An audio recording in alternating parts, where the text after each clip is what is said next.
ओम शांति 6/7/2023 के बाबा के मधुर महावाक्य। बाबा कहते, मीठे बच्चे, इस ज्ञान में गंभीरता का गुण धारण करना बहुत ज़रूरी है। कभी भी अपना अभिमान नहीं आना चाहिए। माताओं का रिकॉर्ड रखो। इस ज्ञान में गंभीरता का गुण धारण करना बहुत ज़रूरी है। कभी भी अपना अभिमान नहीं आना चाहिए। माताओं का रिकॉर्ड रखो। प्रश्न, सभी बच्चों के प्रति बाप की आश क्या है? वे आश पूरी कब कर सकेंगे? सभी बच्चों के प्रति बाप की आश क्या है? वे आश पूरी कब कर सकेंगे? उत्तर, बाप की आश है बच्चे ऐसा पुरुषार्थ करें जो नर से नारायण बनकर दिखाएं। इसमें ही बाप का शो होगा। ऐसा शो निकालो जो बाप का भी गायन हो और बच्चों का भी। बाप कहे, बच्चे, अगर तुम नर से नारायण बनेंगे तो तुम्हारा ही मंदिर बनेगा और हमारा भी बनेगा। ऐसा पूज्य बनने के लिए फॉलो फादर। अपने आप से प्रण करो, हम पूरा ही फॉलो करेंगे। गीत, जिस दिन से मिले हम तुम, नया दिन लागे नई रात लागे। ओम शांति। बच्चे महसूस करते हैं, बच्चों को भाषणा आती है तो ज़रूर हम नई दुनिया के लिए सब नई बातें सुनते हैं। ये हमारी प्रीत नई लगती है और कोई भी की भी प्रीत सम्मुख परम पिता परमात्मा साथ होती नहीं है। तो ये नई बात है ना। तुम जानते हो बाबा पतित पावन है। पुरानी दुनिया को पतित, नई दुनिया को पावन कहेंगे। तो तुम्हारी प्रीत नई दुनिया से लगेगी। तुम ये जानते हो हमारी प्रीत अब नई दुनिया स्वर्ग से है। उसको शिवालय कहा जाता है, इनको वैशाल्य कहा जाता है। बरोबर यहाँ विकारी मनुष्य हैं, सतयुग में निर्विकारी हैं तो शिवालय कहेंगे ना। शिव बाबा ही ऐसी निर्विकारी दुनिया स्थापन करते हैं। और जानते हो बरोबर इस पुरानी दुनिया में देवताओं के चित्र हैं, जो देवता नई दुनिया में हैं रहने वाले हैं। भारतवासी तो सब भूल गए हैं, वह तो हिंदुस्तान कह देते हैं। हिंदुस्तान हमारा प्यारा था, जरूर प्यारा था, परंतु वास्तव में हिंदुस्तान नाम है ही नहीं। भारतखंड कहा जाता है। तो बच्चे जानते हैं बरोबर ये नई बातें लगती हैं। ऐसी बातें कब नहीं सुनी। ये ज्ञान सारी दुनिया से निराला है। तभी तो बाबा कहते, नया दिन लागे नई रात लागे। भारतवासियों के मंदिर भी बहुत हैं। क्रिश्चियन की भी एक ही चर्च होगी, फिर करके अलग अलग चर्च बनाएंगे। सतयुग में तो कोई मंदिर नहीं होता, क्योंकि वह चैतन्य देवताओं का राज्य चलता। देवता शिवालय नई दुनिया में राज्य करते हैं। तुम जानते हो अब हम नई दुनिया में जा रहे हैं। ये भी ख्याल कभी नहीं करना कि बाबा ने ये नया मकान बनाया है। वास्तव में पुरानी दुनिया ये भी पुराना ही है। हमारी प्रीत अब नई दुनिया से लग रही है। आत्माओं की परमात्मा साथ प्रीत लगी है। जो सम्मुख बैठे हैं मनुष्य समझते हैं ब्रह्मा कुमार कुमारियों की ब्रह्मा से प्रीत लगी है। तुम जानते हो हमारी प्रीत तो एक शिव बाबा से है, दूसरा ना कोई। बल तुम्हारा नाम भी क्या है, परंतु ब्रह्मा से प्रीत नहीं है। ये ब्रह्मा तो देहधारी है, जन्म मरण में आती हैं। तुमको देह से संबंध में नहीं जोड़ना है। वे गुरु लोग तो अपना नाम रख देते हैं सच्चिदानंद, परंतु सच्चित आनंद स्वरूप तो एक परमात्मा को ही कहा जाता है। आत्मा सच्चित आनंद रूप शांत स्वरूप ज्ञान स्वरूप थी। अब तुम फिर से इस संगम पर ही बनते हो, जिसे बाप की महिमा, ज्ञान का सागर, शांति का सागर। तुम ही सच्चित आनंद स्वरूप हो ना। बीज और झाड़ की याद करने से सारा ज्ञान आ जाता है। बरोबर 5 युग है, अभी संगम युग है। इस संगम युग को दुनिया नहीं जानती, करके मालूम भी हो परंतु डिटेल में नहीं जानती कि सतयुग में कौन राज्य करते थे, कैसे राज्य लिया। तुम अब राज्य ले रहे हो। जन्म लेते चक्कर में तो जरूर आना पड़े। सदा स्वर्ग में तो कोई रह ना सके। स्वर्ग और नरक की पहचान अभी मिली है। अब भी कलयुग है, फिर सज्जु जरूर होगा, तो जरूर संगम पर ही परमपिता परमात्मा आया होगा। उनकी महिमा ही अलग है। ऐसे थोड़ी कि एक की महिमा दूसरे की हो सकती है। हर एक का कर्तव्य अपना, संस्कार अपने, एक ना मिले दूसरे से। हर एक आत्मा में अपना अपना पाठ है। बाबा कही, तुम बच्चों को समझाया गया है, आत्मा 84 जन्म लेती है, तुम नई बातें सुनते हो। भगवान आवाज, मैं राजयोग सिखाए तुमको राजाओं का राजा अर्थात नर से नारायण, नारी से लक्ष्मी बनाता हूँ। बाप पूछते भी हैं, तुम सूर्यवंशी नारायण बनेंगे या चंद्रवंशी राम बनेंगे। कहते हैं बाबा, एम ऑब्जेक्ट में सूर्यवंशी बनने की है, नंबरवार तो चंद्रवंशी राम बनेंगे। तो बैरिस्टर भी कोई बहुत अच्छा, कोई हल्का होते, कोई सर्जन लाखों रुपया कमाते, कोई थोड़ा कमाते। पढ़ाई पर ही सारा मदार रहता है ना। कल भी बाबा ने कहा, पढ़ाई पर ध्यान देना है। तुम्हारे में भी कोई तो बहुत कमाई वाले होंगे, तख्त पर बैठेंगे। ये बड़ा बेहद का ईश्वरीय कॉलेज है। उन कॉलेजों में हद होती है, इतने पास होंगे। ये है बेहद की कॉलेज। तो तुम नई बातें सुनते हो ना, अभी तुम समझ रहे हो। बाबा आकर के हम आत्मा को बल देते हैं। वे परमपिता परमात्मा ही है जो बल देता है। जानते हो परमात्मा बाप से हमको कितना बल मिलता है। बाबा कहते, तुम सेना हो ना, युद्ध के मैदान में खड़े हैं। नई बात है ना, गीता में पांडवों और कौरवों की लड़ाई दिखाई, परंतु लड़ाई की तो बात ही नहीं है। हर एक बात नहीं है। श्री कृष्ण तो नई दुनिया का अलग से अलग से नई दुनिया। बाबा बच्चों कहते हैं ना, अलग को जान लिया ना तो बादशाही को भी जान लिया। सब नई बातें।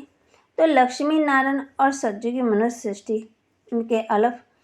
यहाँ मनुष्य सृष्टि का रचयिता अलग माना ब्रह्मा।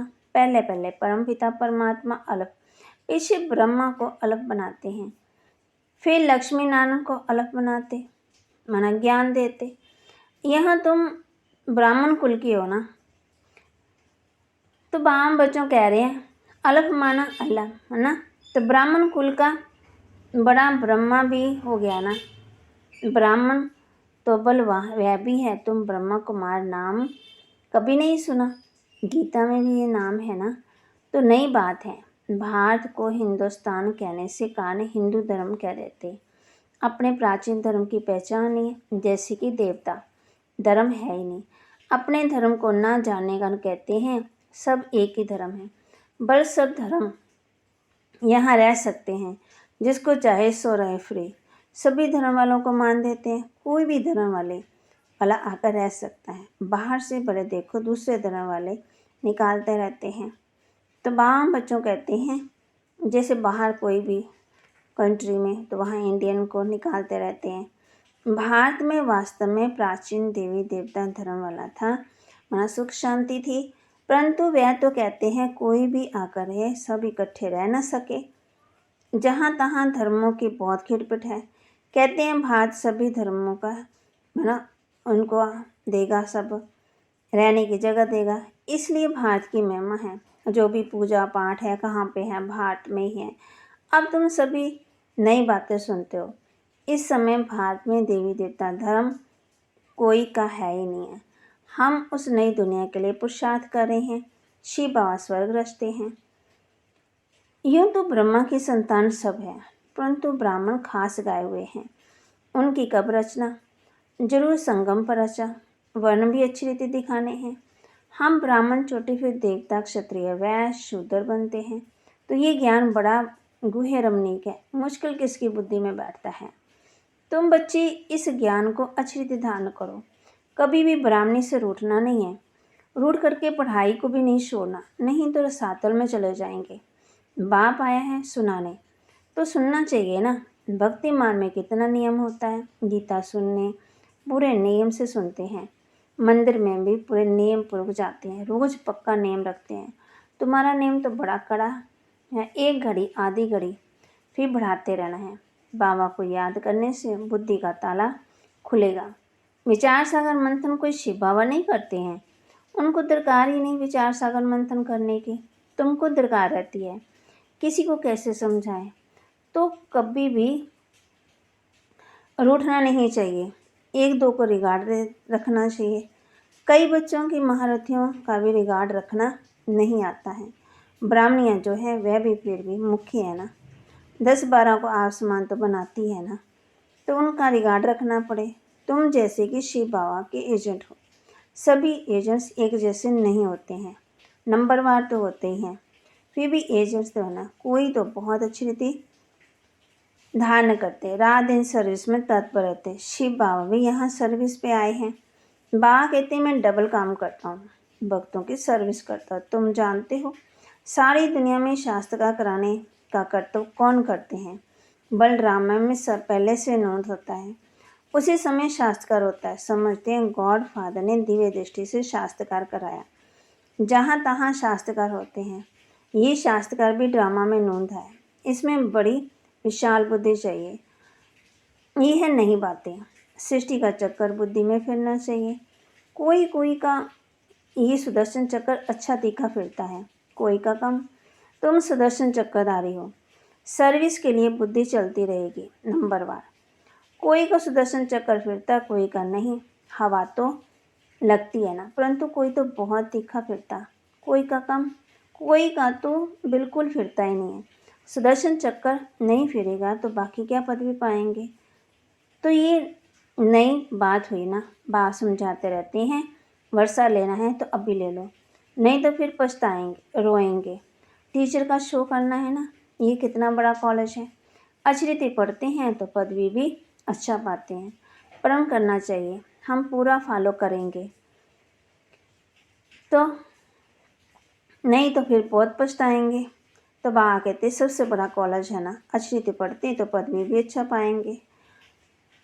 फॉलो मदर फादर, ऐसे भी नहीं कि बैरिस्टर का बच्चा बैरिस्टर ही बनेगा, नहीं, कोई डॉक्टर बनेगा, कोई इंजीनियर बनेगा, कोई फिर शैतान डाकू भी निकल पड़ते हैं। बाप कहते मेरा शो निकालना है, तुम नर से नारायण बनकर दिखाओ, मेरा भी गायन होगा, तुम्हारा भी होगा, तुम भी देवता बनेंगे, हमारा मंदिर बनेगा तो तुम्हारा भी बनेगा। मुख्य मंदिर होना चाहिए ना एक शिव बाबा का, फिर उनके साथ ब्रह्मा और बच्चे। दिलवाड़ा मंदिर में बाबा कहते तुम बच्चों का यादगार है ना, ये बड़े से बड़ा यादगार है। तुम चेतन में बैठे हो, शक्ति की शेर पर सवारी, महारथी के हाथी पर सवारी दिखाते हैं दिलवाड़ा मंदिर में। कहते हैं गज को गाहक ने हप कर लिया, बाप की याद ही नहीं रहती तो माया क्या करेगी, हप भी कर लेगी ना। अच्छे महारथियों को माया ग्रहण खा लेती है, माना भुलाई देती है। इसमें बड़ी गंभीरता चाहिए और अभिमान भी नहीं आना चाहिए। मैं ये करता हूँ, जितना हो सके हर बात में माताओं को आगे रखना है, माता का रिगार्ड रखना है। सब चाबी माता के हाथ में होनी चाहिए, माता द्वारा समाचार आना चाहिए। हाँ, कहाँ कहाँ कन्या अथवा माता से कुमार होशियार हो जाते हैं तो उनको फिर राय लिखनी है। हुक्म सरकार का, राज्य रानी राजा रानी का, पहले रानी फिर राजा, पहले माता गुरु चाहिए। पुरुष तो गुरु बनने का बाबा कहते कायदा ही नहीं है, माताओं को आगे करना है, ला ऐसे कहता है। बल कहाँ पुरुष भी निमित्त बनते हैं जो माताओं को ज्ञान में ले आते हैं। तो परंतु तो वहाँ कहते अहंकार नहीं होना चाहिए ना, मैं सब जानता हूँ, मैं होशियार हूँ। होशियार माताओं को बनना है, माता द्वारा सेंटर आदि चलता है। अंत में सन्यासी आदि भी माताओं के चरण पड़ेंगे। तो बाबा हम बच्चों कहते कायदे से चलना है, परमपिता परमात्मा की निंदा कराने वाले ऊंच पद पाए नहीं सकेंगे। बाबा सावधान सबको करते हैं, बहुत मीठा बनना है। कोई भी बात पसंद नहीं आती है तो एक कान से सुन, दूसरे कान से निकाल दो। क्रोध बहुत नुकसान करता है। कोई कोई लिखते हैं क्रोध और काम से क्रोध को क्यों नहीं तीखा रखें, परंतु नहीं, काम तो आदि मध्य दुख को प्राप्त कराता है। पतित पावन तो एक ही बाप है, सन्यासी पावन नहीं बना सकते। तो तुम नई बातें सुनते हो ना, ऊंच से ऊंच भगवान बैठ तुमको पढ़ाते हैं, उनको ही श्री श्री कहा जाता है। फिर मनुष्य सृष्टि भी श्री, लक्ष्मी श्री नारायण श्री राम श्री सीता। अच्छा, उनको ऐसा श्रेष्ठ किसने बनाया? श्री श्री शिव बाबा ने। अच्छा, मीठे मीठे सिकिलते बच्चों प्रति माता पिता बाप दादा का याद प्यार और गुड मॉर्निंग। रूहानी बाप के रूहानी बच्चों को नमस्ते। रूहानी बच्चों की रूहानी बाप दादा को दिलवा जान सिकवा प्रेम से नमस्ते। धारणा के लिए मुख्य सार, आपस में एकमत होकर रहना है, एक दो को रिगाड़ देना है, रूठ कर कभी भी पढ़ाई नहीं छोड़नी है। क्रोध बहुत नुकसानकारक है, इसलिए जो बात पसंद नहीं आती है उसे एक कान से सुन दूसरे कान से निकाल देना है। क्रोध नहीं करना है, बहुत बहुत मीठा बनना है। वरदान, बुद्धि द्वारा शुद्ध संकल्पों का भोजन स्वीकार करने वाले सदा स्वच्छ होली हंस भव। बुद्धि द्वारा शुद्ध संकल्पों का भोजन स्वीकार करने वाले सदा स्वच्छ और होली हंस भव। होली हंस कभी भी बुद्धि द्वारा सिवाय ज्ञान के मोती के और कुछ भी स्वीकार नहीं कर सकता। ब्राह्मण आत्मा जो ऊंच चोटी है वह कभी भी नीचे की बातें स्वीकार नहीं करती। होली हंस अर्थात सदा स्वच्छ सदा पवित्र, पवित्रता ही स्वच्छता है। होली हंस संकल्प भी अशुद्ध नहीं कर सकते।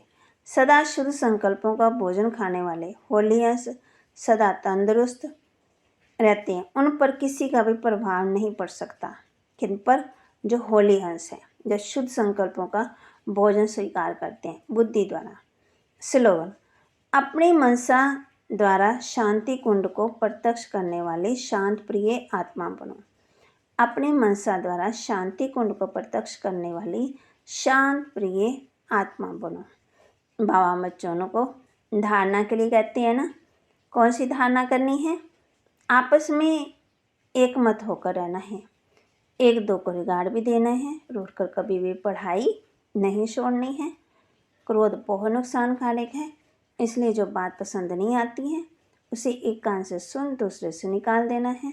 क्रोध नहीं करना है, बहुत बहुत मीठा बनना है।